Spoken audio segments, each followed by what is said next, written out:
चंद्रशेखर जी, सबसे पहला सवाल मेरा आपसे ये है कि आपने मायावती की पार्टी भी ज्वाइन की थी, काम किया था आपने मायावती जी के साथ, तो बसपा छोड़ने की मुख्य वजह क्या रही?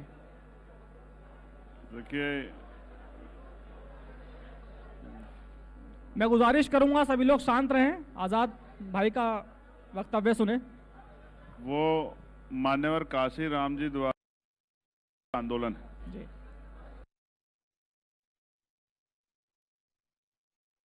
प्रयास था 2000 कि वो ही आंदोलन आगे बढ़े। जब हम बाबा साहब को और अपने नेता काशी राम जी को याद करते हैं, आपने अपनी आखिरी पार्टी आरपीआई बनाई थी जी। लेकिन आरपीआई में उनको उस तरह से संघर्ष करने का मौका नहीं मिला, क्योंकि जो उस समय जो आरपीआई के लेफ्टिनेंट थे, आरपीआई के जो लीडर थे, उन्होंने काशीराम साहब को नकार दिया। हमने बहुत प्रयास किए, लेकिन अब जो मान्यवर काशीराम साहब के मूवमेंट के हमारे बड़े नेता हैं, उन्होंने कहा कि हम आपके बिना कामयाब हो सकते हैं। तो फिर भीम आर्मी आज़ाद समाज पार्टी के नेताओं ने, हमारे परिवार ने तय किया कि जब हम सड़कों पर लड़ाई लड़ रहे हैं, जब हम जेल जाते हैं, मुसीबतें झेलते हैं, जब हम सर परेशानी का सामना करते हैं और हम समाज के लिए, लोग तनख्वाह पे काम करते हैं, सरकारी प्राइवेट, हम बिना तनख्वाह के काम करते हैं, तो इस काम को हम अपने हाथों में क्यों ना लें?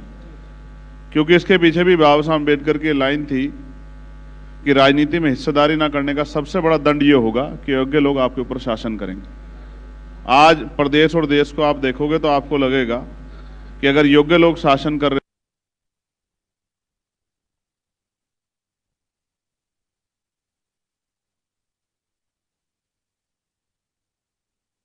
उम्मीद है कि ये फूले साहू अम्बेडकर और मान्यवर काशीराम साहब का अधूरा सपना जो है वो आने वाले समय में पूरा करेगा। आपने मायावती जी से भी कुछ रिश्ता जोड़ने की कोशिश की, आपने कहा मेरी वो रिश्तेदार है, लेकिन उन्होंने सार्वजनिक मंचों से कह दिया कि मेरा कोई भतीजा नहीं है।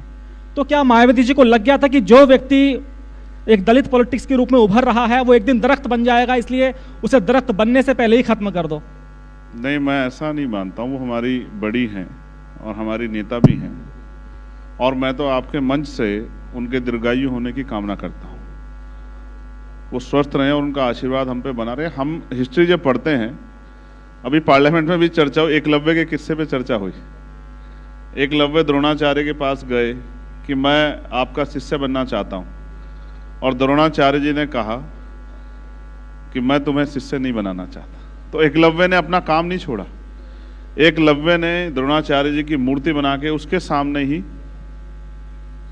अपनी तैयारी शुरू कर दी, और एक समय आया कि वो एक ऐसे धनुधर बने जिनका कोई तोड़ नहीं था। तो मैंने भी, उन्होंने भले ही मुझे नकार दिया, लेकिन मैंने हमेशा उनको अपनी बड़ी माना, और मैंने उन्हीं की मूर्ति अपने मन में लगा के, मान्यवर काशीराम साहब की मूर्ति अपने मन में लगा के, और जो काम, आप ये समझिए कि उन्होंने बहुत काम किया, हम नकार नहीं सकते। आज हम आगरा में बैठे हैं। एक समय था कि आगरा में जो एक बड़ी आबादी वो जूते के व्यापार से जुड़ी हुई है, और एक समय था कि बिल्कुल टैक्स फ्री करके आगे बढ़ने का अवसर जो है यहाँ के लोगों को दिया गया, जिससे कि यहाँ के लोगों में हिम्मत पैदा हो। तो ऐसा नहीं है, उन्होंने बहुत काम किया, नकार नहीं सकते हम, लेकिन अभी बहुत काम बाकी है। जैसे आप ये समझिए कि समाज में 10% तबका बहुजन समाज में तैयार हो गया, लेकिन अभी 90% समाज हाशिए पे है।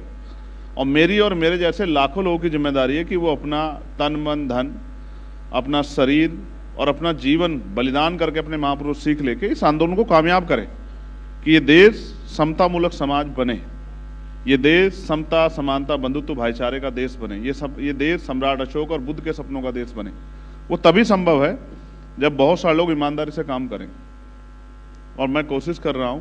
और मैं धन्यवाद दूंगा आगरा के अपने साथियों का और उत्तर प्रदेश और पूरे देश के साथियों का, जिनकी वजह से मैं तो एक छोटा सा सिपाही।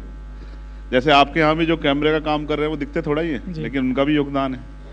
ऐसे बहुत सारा हिस्सा है जिनका योगदान है, लेकिन दिखता वही जो दिखाया जाता है। तो मैं तो इस मूवमेंट का एक जर्रा हूँ, सिपाही हूँ। हमारे लीडर्स यहाँ बैठे हैं, उन्हीं की संघर्ष की वजह से आज मैं मेंबर ऑफ पार्लियामेंट भी हूँ।